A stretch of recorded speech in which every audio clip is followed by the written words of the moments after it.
Today's video is brought to you by our friends over at Extra, ladies and gentlemen. Have you ever been extra careful and tried to make sure your spending habits were normal? Have you ever tried to go purchase a home or a house or anything and been laughed at because the system was keeping you down? Well, ladies and gentlemen, millions of people can't even get their access to a credit card.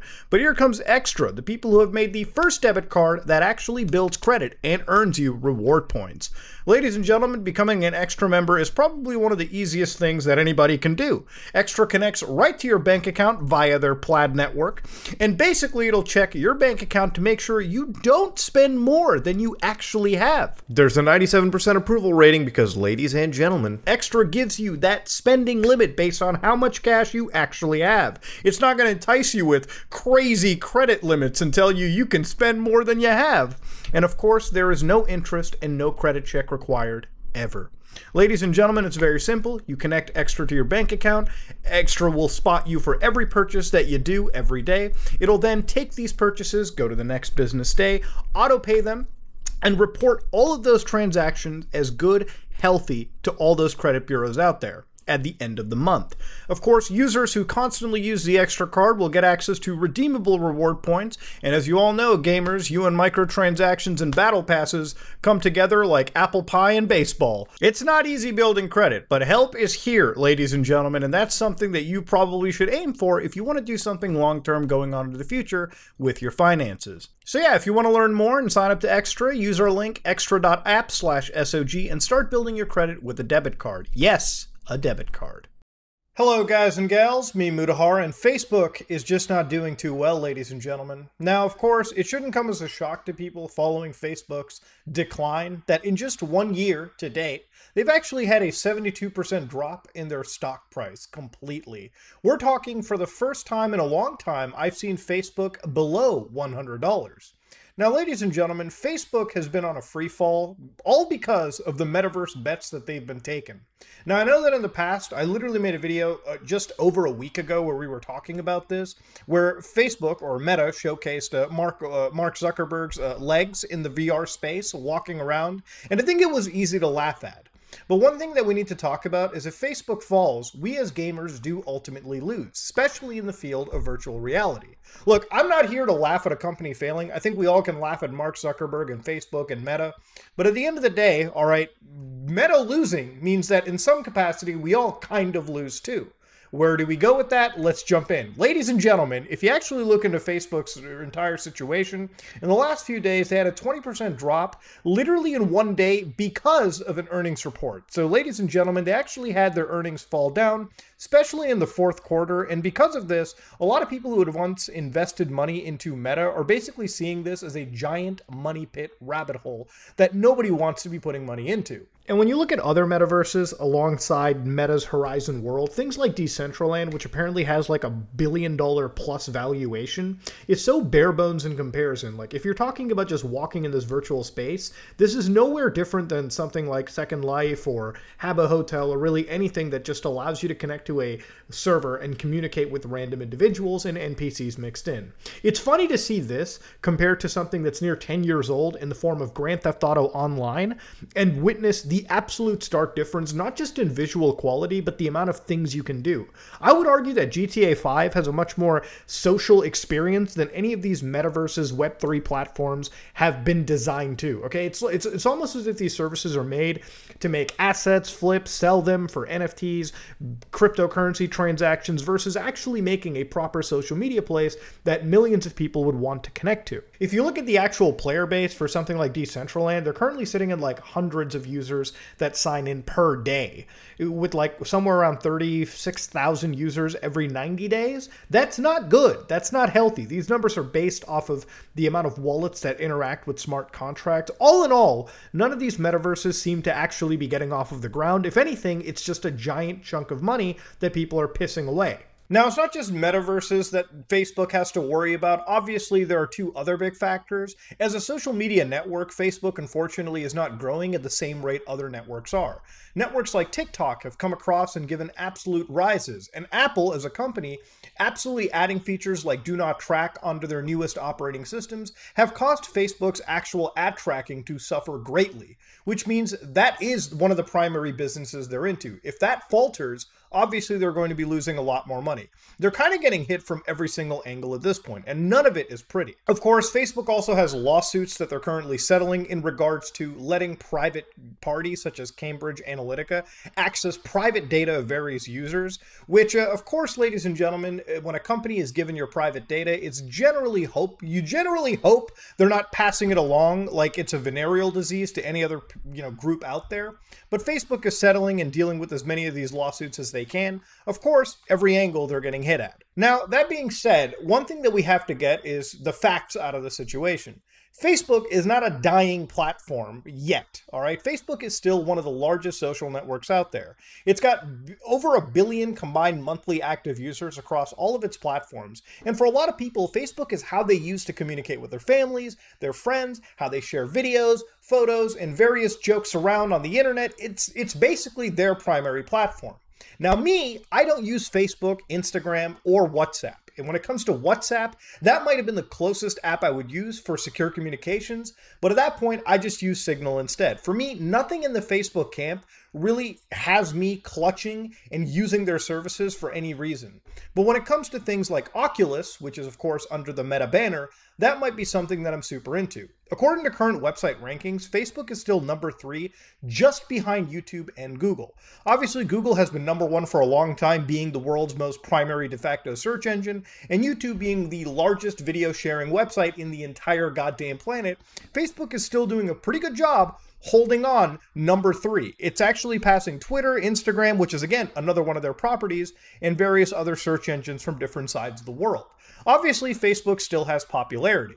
What doesn't have popularity is Facebook's metaverse division, which is where they're chucking their money into at the moment. It's this chucking of money into this pipe dream that's caused Facebook to absolutely drop from the big tech banner throughout the course of the year and be thrown out of the top 20 stocks in the entire world. It's actually not good for Facebook or anybody investing into the company because they have to see all of this stuff crumbling down within literal months. Of course, Mark Zuckerberg hedges that this is probably like a 10-year plan, but when you're making this much experimental buys, there's no such thing as a 10-year plan. Now, throughout the entire year, there's been a lot of people hedging their bets on the metaverse and telling people to get kind of excited for this. One of them is Jim Cramer. If you ever follow the world of stocks or finances, you'll probably recognize this person as the host of the show Mad Money.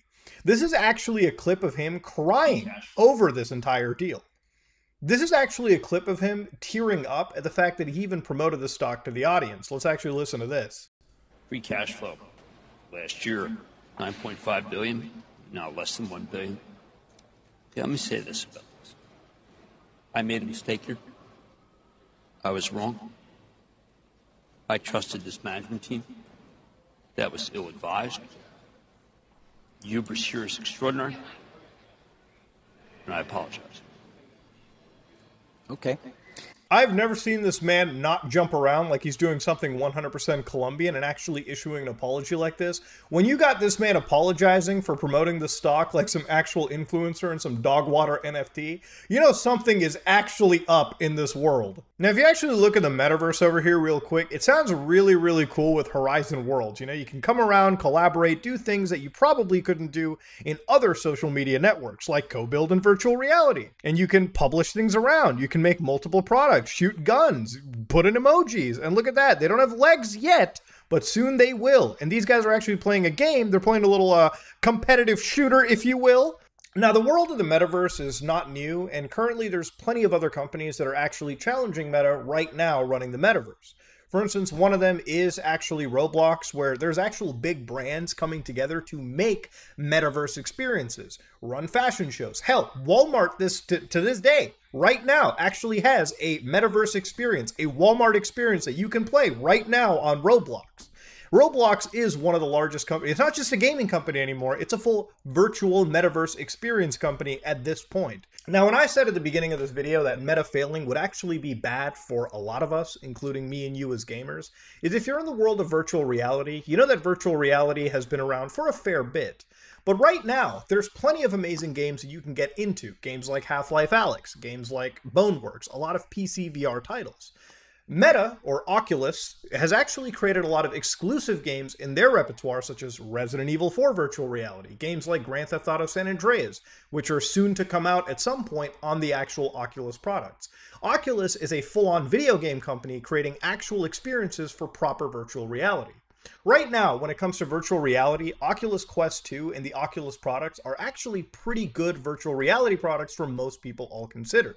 You know, if you actually look at things like actual Oculus products, you'll see that in this case, the Meta Quest 2, which was the Oculus Quest 2, cost $399 US, and that's just for the 128 gigabyte version, which, in my personal experience, is all you pretty much need. Now, when it comes to a lot of other devices, there's obviously the Valve Index, but when you compare the prices over here, I'm sure the Index is a lot better than the actual Oculus when it comes to tracking, when it comes to the actual visual display that you have connected to your head. But when you look at the price being somewhere around $1,300 Canadian, then things start to change a little bit. Obviously, there's also PlayStation VR 2, which is apparently launching at somewhere around $499 for a full set of 2 controllers and the actual product itself.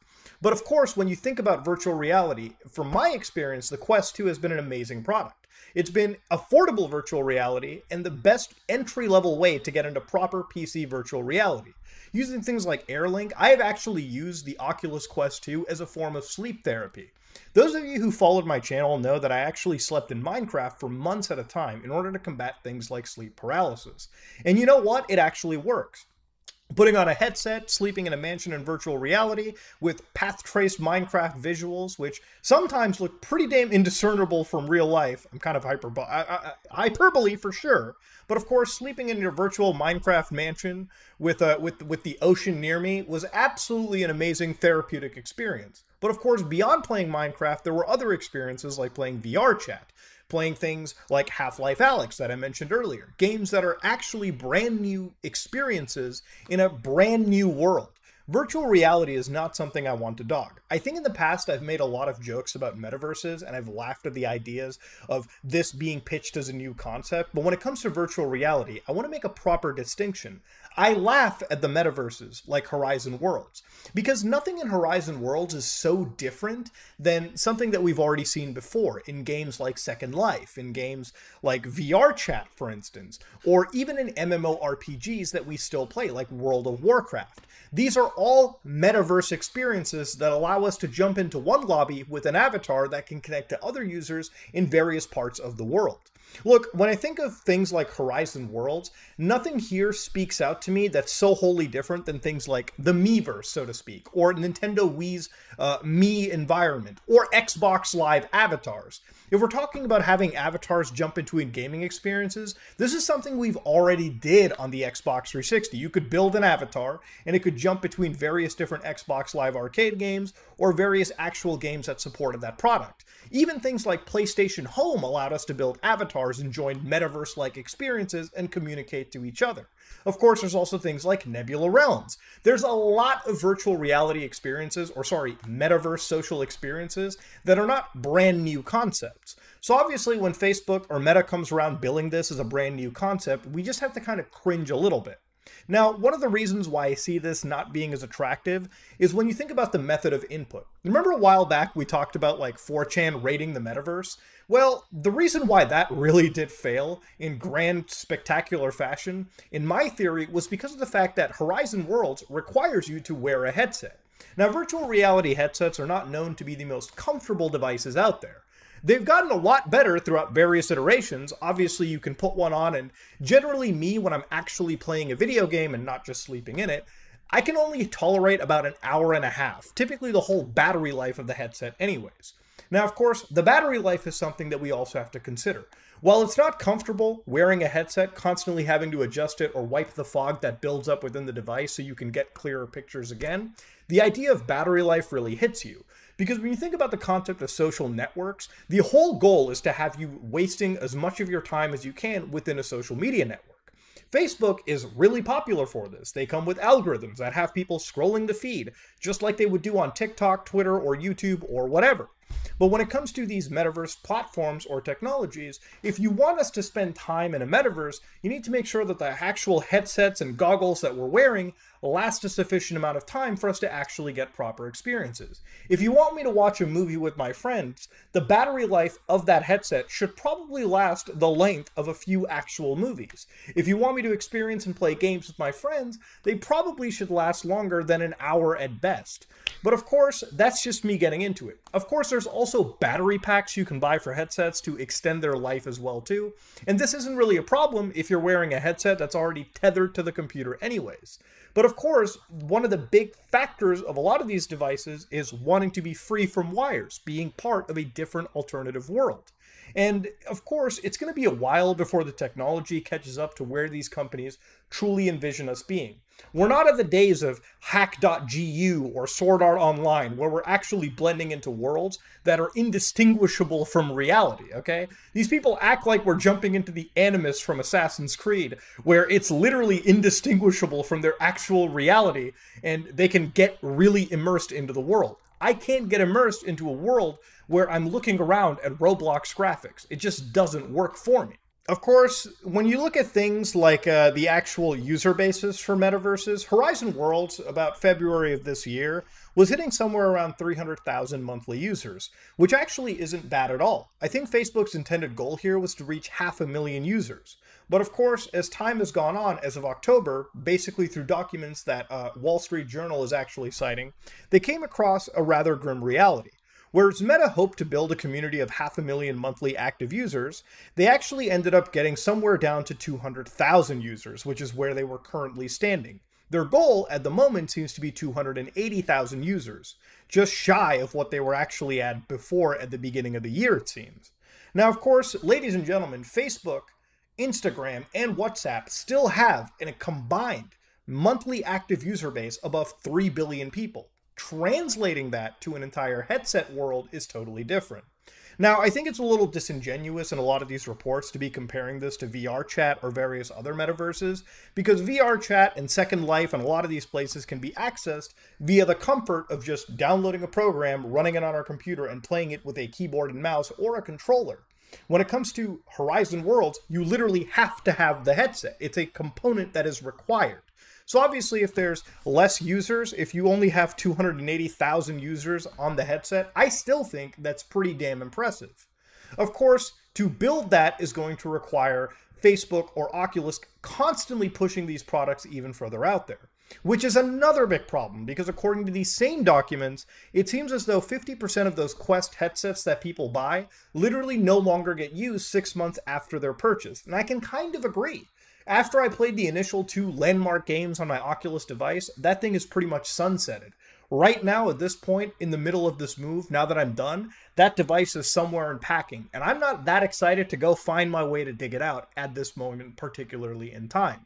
There's just not a lot of crazy software out there, and me personally, despite having my VR legs, is just not an experience that I'm willing to jump into time and time again. I think what's even wilder is Meta partnering with Microsoft as well too to bring things like Teams, Office, Windows, and Xbox to virtual reality. While Xbox makes sense from a gaming perspective, hey, I'd love to have more VR on gaming, I think this image is hella dystopian in and of itself. You've got all these users sitting with obviously their headsets on, communicating with one another, and what's so wild is you still have, I swear to God, you still actually have a conference going on like you would normally have in a real business setting.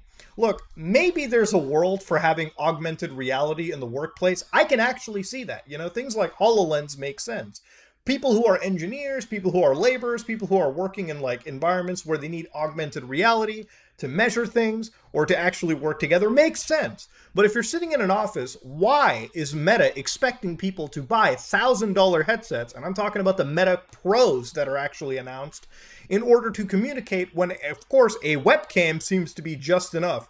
We are literally forcing people into a metaverse, and we're still not eliminating the primary form of communication, which is still teleconferencing. It is one of the wildest images that I've seen. And this is the one where you can absolutely tell that these companies have lost the plot. Now, I'm not here to say doom and gloom should happen for Meta. I'm just saying that all this money being thrown into the metaverse project itself isn't actually landing the way that it should.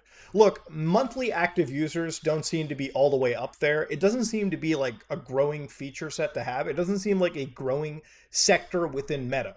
It seems like Mark Zuckerberg, as much as he believes that this is like 10 years out from actually having any profit, that's still not healthy for any company. If you're a Facebook shareholder, you have a million questions to ask. Right now, there's so many experimental bets being taken in Meta that it doesn't even seem like the company might make the 10-year mark. It really just seems like they might shutter and be bought out by somebody else if they continue to keep bleeding money at the rate that they are.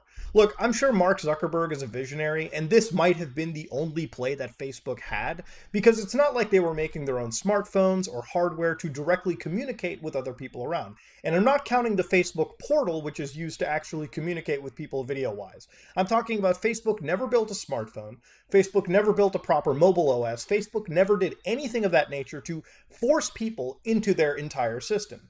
If you compare Facebook to a company like Apple, Apple doesn't just make iPhones. Apple makes an entire experience. They make Apple TV, they have their own finance company on the grid, and they get people connected entirely within their cloud and their infrastructure. Apple is so deep-rooted into people's lives at this moment that for them, even switching to Android means giving up their iCloud, giving up a bunch of cloud features that they actually use, a lot of continuity features they actually use. That's how a company gets successful like Apple. They basically force you into their actual ecosystem. Facebook never had something. Facebook always relied on the goodwill of everyone else around them. They relied on Microsoft working with them, Apple constantly letting them have access to their privacy frameworks, their user tracking frameworks, and when the day came where all of that started to get cut off was the day that you could smell the actual death knell of Facebook right there. Look, I'm not saying that I want Facebook to completely fail, because like I said throughout this video, if Facebook or Meta actually fails, it's a big hit to people who are in the virtual reality sector as well too. Because right now, what Facebook did for virtual reality was absolutely tantamount. They made one of the most affordable headsets, period, for people who wanted mobile VR and a bit of PC VR as well too. Unfortunately, because of their bets on social media and somehow shoehorning this into the virtual reality framework that they have, and basically relying on all these buzzwords like Web3, blockchains, NFTs, getting people attached to this idea of living in a Sword Art Online universe, they've unfortunately absolutely thrown themselves into a complete freefall. Look, I actually do hope for the best. At the end of the day, Mark Zuckerberg is always going to be fine. The dude's a multi-billionaire. And even if he loses like 80% of his net worth because of his stock options, it's not as if the guy is completely going to end up on the streets begging for nickels, okay? At the end of the day, the people who are going to be losing their jobs are the talented engineers and the employees that work at these companies. Obviously, for their sake, I hope Meta gets their shit together and actually flips things around. But of course, time is the only thing that tells in these stories. Is Facebook going to keep chucking money at a metaverse project that fails to actually get off the ground? Or do they wisen up and realize that maybe, just maybe, we can have virtual reality headsets and actually have social media completely far away from it, because clearly it ain't working.